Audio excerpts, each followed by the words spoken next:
Plus करके, देखो inherited को x था और इनके पास x इनहेरिटेड है और इन्होंने y वेरिएशंस और ले ली, तो ये भी तो है कि in addition introduce is own newly created variation in addition inherited one. ये जो इनहेरिटेड इनको हम न्यूली डिफरेंसेस कहते हैं।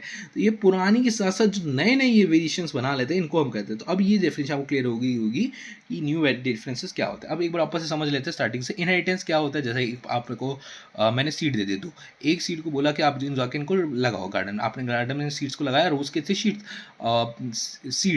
सीड लगाए। अब जो रोज़ का सीड था, एक का हो गया खूब टॉल प्लांट, एक से हो गया शॉर्ट प्लांट। तो आपको मैं दो पौधे दिखाऊं, एक टॉल प्लांट का है एक शॉर्ट प्लांट का। आपको पूछूं कि कौन सा आपको लगता है कि सीड किसका होगा, तो आप बोलोगे जो टॉल प्लांट का, क्योंकि अच्छी खासी पत्तियां वो अच्छा खासा ग्रो कर पा रहा है, उसके बाद अच्छी खासी वेरिएशन। तो आमतौर पे मेरे अनुसार जो टॉल रोज का जो नया प्लांट आया है वो कहीं ना कहीं पुराने टॉल प्लांट के से इनहेरिटेड हुआ है। तो ये जो कैरेक्टर जो इसके अंदर आया है, इसको ये प्रोसेस के थ्रू आता है, that is known as inherited. तो ये कैरेक्टर का जो आना है, offspring inherited a particular body design है specific difference from the parent generation या प्रीवियस जनरेशन। जैसे कि उस प्लांट का टॉल होना, उस प्लांट का जो रंग है वो आ गया।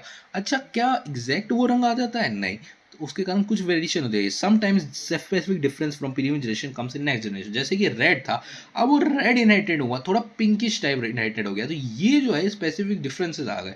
उसके बाद न्यू डिफरेंस अब हुआ क्या कि जैसे कि मान लो कि दो बैक्टीरिया है, अब बैक्टीरिया ए एंड बी है। अब बैक्टीरिया ए के पास पुरानी उन्होंने एक नई वेरिएशन डेवलप की, दैट इज एक एक्स एंजाइम। अब ये एक्स एंजाइम उसको हाई टेम्परेचर से रेजिस्टिविटी देता है। अब बैक्टीरिया जैसे ही 60 डिग्री सेल्सियस हुआ, वो बैक्टीरिया तो सर्वाइव कर गया, बैक्टीरिया बी की डेथ हो गई।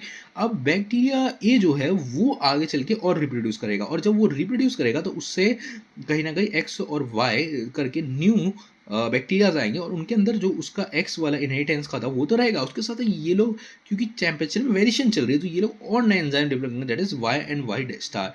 ये जो Y and Y star enzyme है, ये कहीं ना कहीं उस टेम्परेचर में काम कर पाएंगे। अब इनके पास दो एंजाइम है, एक 60 डिग्री के लिए दैट इज एक्स, एंड एक Y and Y star that is for 25 degree Celsius. अब ये जब नेक्स्ट रिप्रोड्यूस करेंगे तो इनको क्या चाहिए कि यार ऐसा एंजाइम जो हर टेम्परेचर में काम कर जाए, तब ये डेवलप करेंगे एक्स जेड एंड डब्ल्यू।